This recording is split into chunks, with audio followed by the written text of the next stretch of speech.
C'est peut-être la meilleure cérémonie des Oscars qu'on a eue depuis un moment, mais il y avait quand même quelques bêtises. Salut à tous, ici Reg, bienvenue dans les actualités de la semaine. Aujourd'hui, on parle de plein de choses évidemment, les Oscars, mais pas que, il y a pas mal d'actu tout de même. Comme d'habitude, il y aura dans la description, dans le commentaire épinglé, la liste des actualités, mais je vous incite encore une fois à vous intéresser à toutes les actus. L'objectif est pas juste de faire un listing de l'actualité, mais de vous donner mon avis sur l'actu, parce que comme ça, on peut en débattre dans les commentaires. Et cette semaine est quand même assez particulière, parce que la plus grosse cérémonie de récompense américaine a eu lieu et il faut en parler. Mais avant, j'aimerais remercier le partenaire officiel de cette vidéo, c'est BorgosVPN et ses 38 millions d'utilisateurs et presque 5,5 sur Trustpilot. Vous les connaissez, ils me permettent de faire YouTube maintenant à 100%. Sans eux, je ne pourrais plus. En plus, c'est un service vraiment utile qui débloque les plateformes de streaming comme jamais. Netflix, Disney+, Apple, peu importe, tout change avec ce VPN. Vous prenez un VPN dans un pays comme la Suisse, la Belgique, le Canada pour la VE-STFR ou même la VEF si vous aimez ça, et vous allez voir des catalogues complètement explosés. Par exemple, l'un de mes films préférés de l'année dernière, Past Lives, est sur Netflix.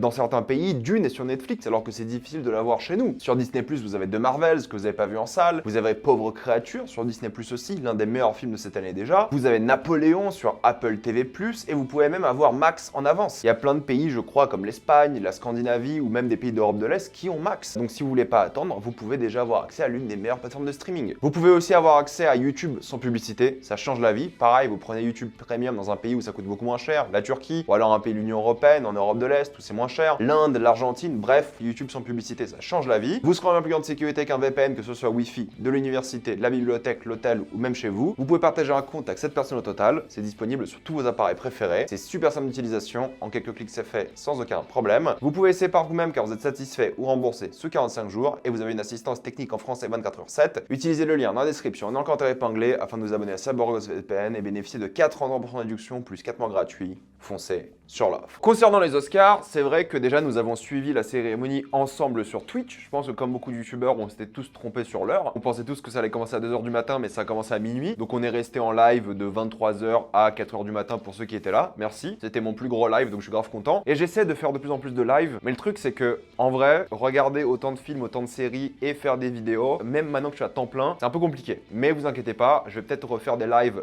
peut-être plus courts, mais plus régulièrement. Parce que dans ma tête, faire un live, c'est au moins 2-3 heures, mais en vrai, je peux facilement faire des lives de 45 minutes, 1 heure, comme ça, sur un coup de tête, pour parler rapidement de films et tout. Ça, j'en parlerai, mais suivez-moi sur les réseaux pour avoir plus d'infos. C'est Jimmy Kimmel qui est revenu faire la cérémonie des Oscars, et je trouve qu'il s'est plutôt bien démerdé. La cérémonie était efficace, rapide, les enchaînements étaient assez propres. Il y a eu quelques petites bêtises, quelques blagues typiques sur la durée des films qui sont assez nulles. Je sais pas pourquoi ils rabaissent les films qui sont longs, parce que les gens aiment les films qui sont longs. Quelques blagues sur la nudité dans les films. Encore une fois, c'est un manque de maturité assez fou. Des acteurs ont d'ailleurs réagi assez négativement à ces remarques sur la nudité. Imaginez, vous êtes un acteur qui se met à poil devant littéralement le monde entier et on vous clash sur ça. C'est assez particulier. On est là pour célébrer le cinéma et ça clash la nudité. Enfin bref, clasher la nudité, la durée des films et les films d'animation. Encore une fois, les films d'animation, faut savoir que c'est l'une des seules catégories des Oscars où les votants sont pas obligés de voir les films. Et en plus de ça, il y a quelqu'un qui clash les films d'animation en mode c'est pour les enfants. Mis à part quelques blagues un peu graveleuses et nulles, je trouve que ça allait. Al Pacino qui a complètement déconné quand il a annoncé le meilleur film. Genre, je sais pas pourquoi il a annoncé le meilleur film comme ça. Il avait une phrase en mode mes yeux voient Oppenheimer.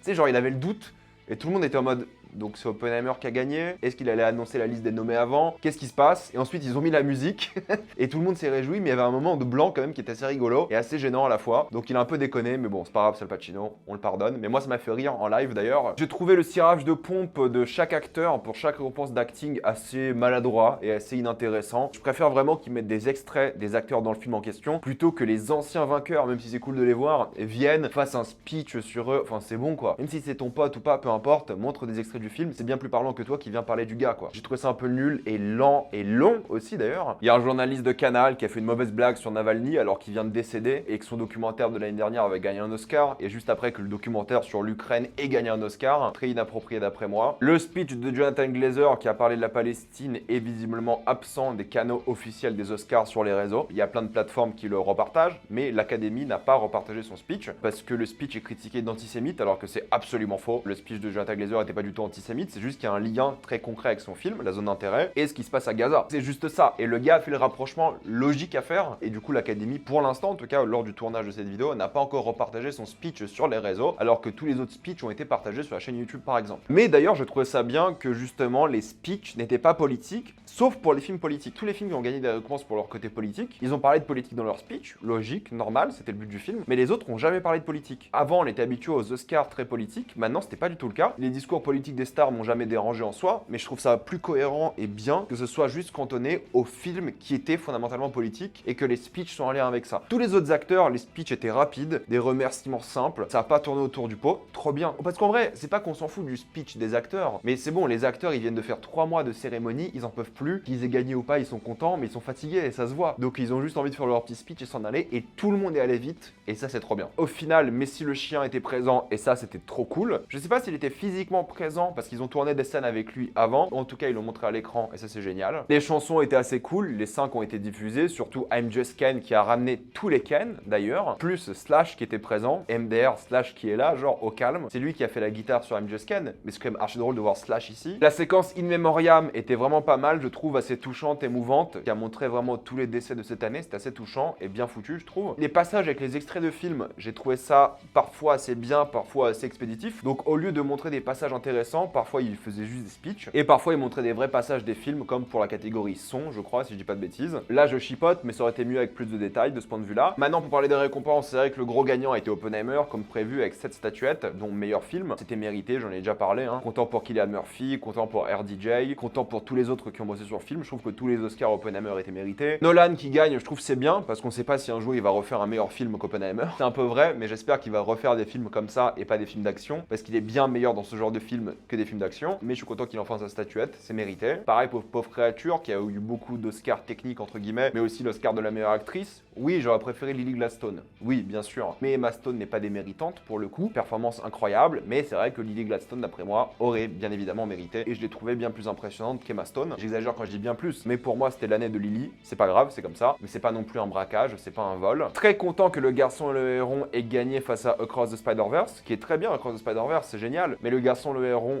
je m'en rappelle beaucoup plus que le demi-film qui était Across. Vous inquiétez pas, Beyond gagnera sûrement. Mais là, le Ghibli était quand même le GOAT de l'année, je trouve, et bien plus mémorable d'après moi que le Cross, qui est bien, mais qui est trop handicapé par le fait d'être un demi-film assez mal rythmé au final, avec des problèmes narratifs, même si c'est une claque, hein. Le Garçon et le Héron, il a quand même la force d'être un seul film du début à la fin. Je n'ai pas vu le documentaire 20 jours à Mariupol, mais il a gagné du coup le meilleur documentaire. Bon, il y a peut-être un côté politique, mais apparemment le documentaire est vraiment bien, et c'est le genre de documentaire qu'il faut mettre en avant aussi. Ce qui se passe en Ukraine encore aujourd'hui, 2 ans après l'invasion de la Russie et bientôt 10 ans après le début de la guerre, c'est bien qu'ils en parlent encore et toujours, il faut pas l'oublier. C'est très grave ce qui se passe, il faut soutenir le peuple ukrainien. Évidemment, il n'y a rien qui est passé sur Gaza ou Palestine lors de la cérémonie. Quand tu connais un peu les États-Unis, c'est pas surprenant, ils n'allaient pas du tout autoriser quoi que ce soit de ce point de vue-là. Mais il n'y a pas eu non plus de commentaires sur Israël. Donc ça c'était intéressant, je pense qu'ils voulaient éviter tout débat sur la situation parce qu'à Hollywood en ce moment cette histoire-là est compliquée. Mais au moins ils ont parlé de l'Ukraine et je trouve ça plutôt cool. Surtout quand c'était en rapport avec les films en question. Zone d'intérêt qui gagne meilleur film étranger, c'est plus que mérité évidemment. Et meilleur son, c'est encore mérité parce que tout le film repose sur le son. Donc c'est génial qu'ils aient donné ces statuettes à ce film. Godzilla Minus One qui gagne les meilleurs effets spéciaux, c'est un message fort qui est envoyé à l'industrie. Regardez ce qu'un film a pu faire avec 10-15 millions de budget en termes d'effets spéciaux. C'est clairement Hollywood qui est en train de féliciter et de dire à toute l'industrie, faites aussi bien que ça. Peut-être objectivement, c'était pas les effets spéciaux les plus impressionnants, mais vu les moyens, vu le talent derrière, c'était impressionnant. Et c'est l'un des meilleurs blockbusters qu'on a vu depuis très longtemps, donc c'est une très belle victoire. Le fait qu'ils aient mis la musique pendant que le pauvre réalisateur était sur scène et était en train de parler en anglais, il essayait, alors qu'il parle très mal anglais. Le fait qu'ils aient mis la musique alors que vraiment qu'il faisait un effort et tout, je trouvais ça dégueulasse. Ils auraient pu attendre un petit peu. Tu vois que le gars est stressé, tu vois qu'il gagne un Oscar, il est trop content, il a que sa figurine Godzilla et tout, avec tout le monde d'ailleurs sur scène, et quand même il coupe alors qu'il était en train de lire un truc et il galérait. J'ai trouvé ça assez mal poli quoi. Surtout que tu sais que ce gars-là, il aura déjà chronométré son speech, il aura déjà préparé et il sait qu'il allait respecter. C'est pas dans la culture japonaise de profiter un peu des autres et des choses comme ça, donc j'ai trouvé ça assez mal poli et assez dégueulasse. Mais bon, au moins ils ont gagné, c'est ce qui compte. Anatomie d'une chute qui gagne meilleur scénario original, très bonne chose, excellente nouvelle, rien à dire. C'est plus que mérité. Le rayonnement de la France à l'international fait plaisir. Une victoire assez particulière a été celle de Wes Anderson qui vient de gagner son premier Oscar. Wes Anderson, c'est 8 nominations pour 6 œuvres différentes, majoritairement des films. Mais là, Wes Anderson a gagné son premier Oscar pour le court-métrage Netflix qui est sorti cette année. Le gars s'est fait complètement boycotter pour une raison ou une autre pour Asteroid City, et c'est son court-métrage Netflix qui gagne l'Oscar Oscar et qui lui apporte le premier Oscar de sa carrière. C'est quand même un anti-climax assez fort. Le gars, ça fait 25-30 ans qu'il fait des films, nommé plein de fois sur plein de projets différents, et là il gagne pour un court-métrage. Je veux pas rabaisser les courts-métrages, c'est important, c'est puissant et tout, il y a aucun problème. Mais c'est juste que quand même le gars, son premier trophée c'est pour ça, alors qu'il a une immense carrière, surtout une année où il a aussi sorti un film. C'est très très particulier. En plus il était pas là, il était sur le tournage de son film. Par contre il a remercié l'Académie par la suite sur les réseaux. En soi la cérémonie était un peu chiante, non pas en termes de rythme, mais juste en termes de surprise, parce qu'il n'y en a pas eu, ou quasiment pas. Il y avait zéro stress sur quasiment aucune catégorie. On s'attendait à toutes les victoires. L'une des cérémonies depuis très longtemps où c'était très prévisible, étonnamment, et il n'y a pas eu de surprise, il n'y a pas eu de braquage, il n'y a pas eu de choses qui n'étaient pas méritées. C'était une cérémonie qui est passée crème. Et ça fait à la fois plaisir et ça manque aussi un petit peu de piment, mais je suis content, c'était une bonne cérémonie. Tout le monde méritait. Maintenant, pour parler un peu des actualités, un remake d'un flic dans l'avion est prévu avec Liam Neeson.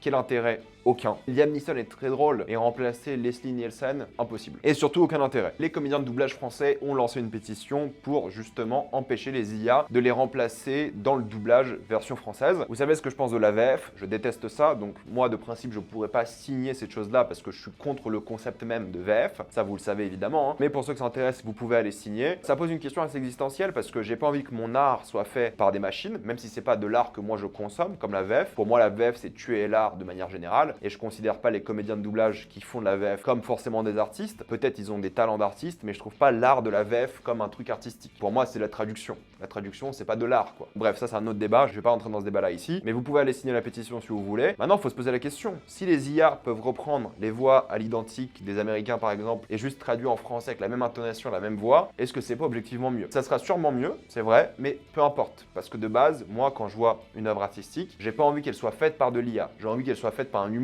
qui a accès à des ressources IA, à la limite pourquoi pas, mais j'ai pas envie que tout le travail en question soit remplacé par des machines. Même si, encore une fois, la VF c'est quelque chose que je déteste et que je trouve est catastrophique pour l'art de manière générale, mais tout de même j'ai pas envie que les comédiens de doublage disparaissent, remplacés par une machine. Je préfère que d'autres métiers bien plus mécaniques et stupides soient remplacés par des machines. La bande-annonce du Comte de Monte Cristo a été diffusée. Si je parle, vous allez encore dire que je suis un énorme aigri, mais ça a pas l'air bien du tout. Wong Kar-wai va refaire des films, ça fait plus de 10 ans qu'il a pas fait un film, voire plus que ça. Il y a une série en ce moment qui est diffusée, je crois, si j'ai pas de bêtises, en Chine, qui s'appelle Shanghai Blossom. C'est une série qu'il a réalisée de 25 heures. Il a réalisé, je crois, tous les épisodes. Il n'est pas encore dispo en France, et le sera peut-être un jour, mais il va retourner au cinéma, et ça c'est cool. Voici la liste des acteurs les mieux payés de l'année dernière. Petite surprise quand même avec Adam Sandler en tête. C'est sûrement son contrat avec Netflix qui leur amène masse d'argent. Et en général, ces gens-là, où ils font des comédies special, comme Adam Sandler, où il a fait et des films et des one-man shows qui sont très très bien payés sur les plateformes, les one-man shows. Ou alors ils sont producteurs, comme Margot Robbie et tous les autres de la liste, acteurs slash producteurs, et ils gagnent forcément plus d'argent. Et si on parle d'argent, Christopher Nolan est l'un des réalisateurs les mieux payés de l'histoire, avec 72-73 millions pour son film. Encore une fois, il est scénariste, il est réalisateur, il est producteur du truc, c'est normal, mais c'est quand même un énorme chèque. Le tournage de Community va se faire cette année. La difficulté, c'est de trouver le temps de faire ce film avec l'agenda compliqué de Donald Glover, mais normalement, ça va se faire cette année pour une sortie l'année prochaine. Destination Finale a aussi commencé son tournage pour une sortie l'année prochaine, pour célébrer quoi, les 20 ans, 25 ans de la franchise. Je suis assez curieux de voir ce qu'ils vont faire avec. Jack Black va chanter dans le film Minecraft. De quoi va parler ce film? Je suis content qu'ils utilisent ses talents de chanteur, mais de quoi va parler ce film, s'il vous plaît? Dakota Johnson ne refera plus jamais des films comme Madame Web, et apparemment Sony est vénère par rapport à Dakota, qui a fait une campagne marketing qui a pas du tout plu à Sony. Mais bon, elle a très bien compris que elle, Sony, les trucs de super-héros, c'est terminé.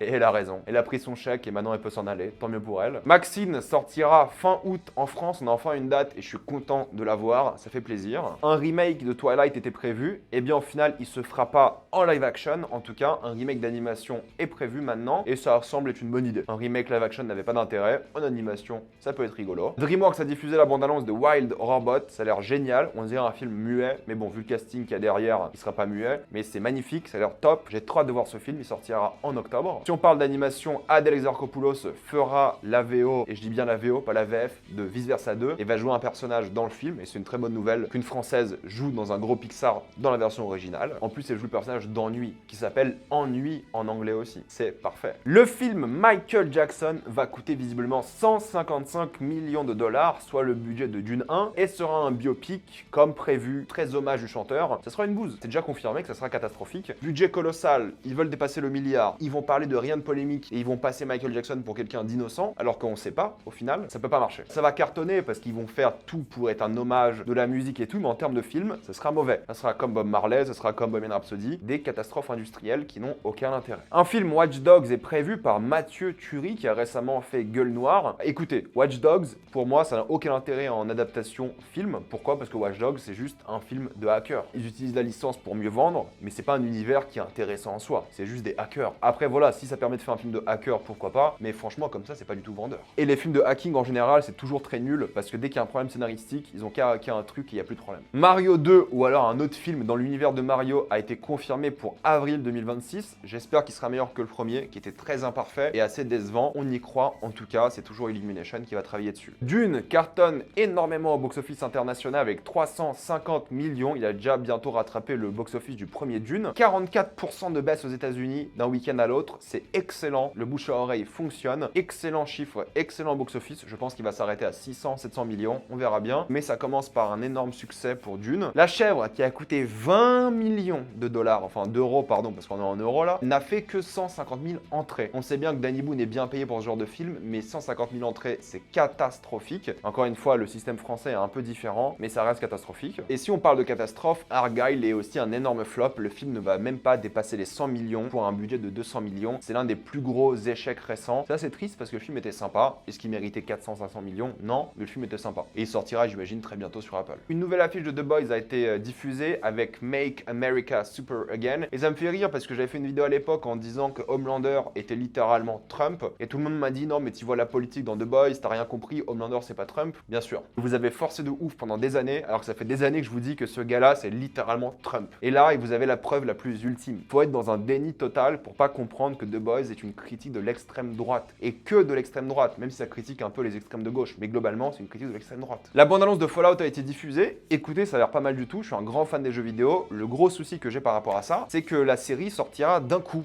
Le 11 avril, donc un jour avant, et les 8 épisodes sortiront le même jour, donc ça sera au format binge-watching. Je suis assez déçu par ça, je voulais vivre l'expérience semaine par semaine avec vous, surtout, mais pour moi ça montre un manque de confiance dans le projet. Amazon en général, ils sortent leurs épisodes semaine par semaine pour créer un peu de hype. Là ça sortira d'un coup, et je suis surpris. Pour moi c'est un aveu de manque de confiance, et j'ai très peur pour la série. J'espère avoir tort, la bande-annonce a l'air pas mal, et on en parlera évidemment sur la chaîne très bientôt, dans exactement un mois. Disney va continuer de sortir ses séries en Blu-ray, c'est une très bonne nouvelle. Merci Disney. Il faudrait que les autres plateformes suivent, surtout Netflix. Shogun a réalisé le meilleur démarrage d'une série FX. C'est la chaîne télé de la Fox, d'où le nom FX. Mais ça appartient à Disney, c'est pour ça que vous pouvez voir Shogun sur Disney+. Malheureusement, je ne pourrai pas faire les critiques de tous les épisodes un par un, mais peut-être je me rattraperai la semaine prochaine. Je vous tiens au courant. Je suis pas sûr pour l'instant. Le mardi, c'est vrai que ça m'arrange pas des masses. Zack Snyder est complètement fou. En tout cas, c'est ce qu'il a dit dans une interview que j'ai écoutée. J'ai écouté les 2 heures d'interview. Zack Snyder a dit que grosso modo, Rebel Moon a plus été vu que Barbie. Il a dit que 90 millions de foyers ont vu du coup son film. Netflix considère que 90 millions, ça veut dire 180 millions de personnes qui l'ont vu, parce que dans un foyer, il y a 2 personnes. Ce qui est fou de se dire ça, c'est normal que les chiffres soient gonflés de Netflix s'ils considèrent que tout le monde qui regarde, c'est 2 personnes à chaque fois. Donc quasiment tous leurs chiffres sont doublés. Alors oui, parfois c'est une personne, parfois c'est 2, parfois c'est 4, mais globalement, le fait de faire x2 automatiquement, c'est une bêtise sans nom, quoi. Un foyer devrait être considéré comme un foyer et pas 2 personnes. Déjà que la majorité des gens regardent sur leur téléphone, vous regardez pas sur votre téléphone à 2. Enfin bref, c'est ridicule. Mais il a dit que si tu fais un calcul simple où tu fais 180 millions x 10 $, ça fait plus au box-office que Barbie. C'est une dinguerie de dire ça, c'est une bêtise dingue. Ensuite, après, il a dit que c'est trop bien parce que Rebel Moon, tu peux le lancer sur ton téléphone. C'est pas une bonne chose, ça, de pouvoir lancer sur ton téléphone Rebel Moon dans le métro. C'est pas une bonne chose. Les gens se sont déplacés pour aller voir Barbie et ils ont regardé Barbie sérieusement. Rebel Moon, les gens ont regardé ton film avec leur téléphone dans la main et ils ont arrêté à un tiers du film. Donc non, c'est pas mieux que Barbie, c'est pas aussi important que Barbie, et l'impact culturel de Rebel Moon face à Barbie, qui parle encore de Rebel Moon aujourd'hui. Tout le monde a oublié Rebel Moon de une parce que c'est de la merde, et de deux parce que personne l'a vu sérieusement, parce que c'est de la merde. Là, la suite va sortir à partir de en avril, c'est de la merde encore, et ensuite la version finale R-rated sortira à la fin de l'été, il a dit. Mais les gens vont pas la regarder. Hein. T'as sorti 2 parties qui sont jugées par tout le monde comme catastrophiques, même si la version R-rated est bien, qui va la regarder au sérieux? Donc comparer ton film à genre Barbie, les gens ont payé pour le voir en salle et se sont déplacés et ont vécu l'expérience de 2 heures au cinéma, ça n'a rien à voir avec ton film. En termes d'impact culturel, ton film c'est 0 quoi. Commentaire mais complètement déconnecté de la réalité. C'est pas possible de dire une bêtise comme ça. Je sais qu'ils bossent avec Netflix et tout, mais dire une bêtise comme ça, c'est fou. Avatar, le dernier maître de l'air, a été renouvelé pour 2 saisons supplémentaires. Ça sera d'ailleurs les 2 dernières saisons, ce qui semble logique. Saison 1, c'était la saison 1 de l'animé. Saison 2, ça sera la saison 2. Saison 3, saison 3. Facile, compréhensible. J'ai trouvé la série nulle, mais voilà, il a eu un succès. Et ils vont y aller au bout. J'imagine, je suis content pour les fans, dont je ne fais pas partie, parce que j'ai trouvé le live action nul. La bande-annonce d'une série qui s'appelle Parasite, qui est adaptée d'un animé, a l'air pas mal du tout. Je regarderai, je pense que j'en ferai une critique, j'en parlerai. Ça a l'air fun, ça a l'air assez assumé, ça a l'air plutôt bon délire, ça a l'air assez horrifique. Ça me chauffe plutôt bien. Comme pour le problème à 3 corps, ça a l'air mortel, ça a l'air dingue. J'ai trop hâte, on en parlera aussi sur la chaîne sans aucun problème. Et pour finir, Peacemaker saison 2 commencera son tournage cet été. Et la saison 1 ne fait pas partie du DCU. Donc la saison 2 sera la seule saison qui fera partie du DCU. Ça sera, j'imagine, une sorte de soft reboot de Peacemaker, on n'en sait rien. Mais ils ont complètement zappé la saison 1 et c'est peut-être mieux au final. Voilà, je vais m'arrêter là. Mettez-moi dans les commentaires ce que vous avez pensé de toutes ces actualités. Êtes-vous d'accord, pas d'accord? J'ai envie d'avoir votre avis. Pensez à vous abonner à la chaîne pour voir les prochaines vidéos. Mettez un j'aime, ça aide beaucoup la chaîne. Suivez-moi sur tous mes réseaux pour plus de débats, critiques, actualités et concours. Et avant de quitter cette vidéo, pensez à utiliser le lien dans la description dans le cadre épinglé afin de débloquer toutes les plateformes de streaming en toute accessibilité et sécurité. Tout ça pour 2,03€ par mois plus 4 mois gratuits. Foncez sur l'offre. Et moi je vous dis à la prochaine fois. Salut à tous.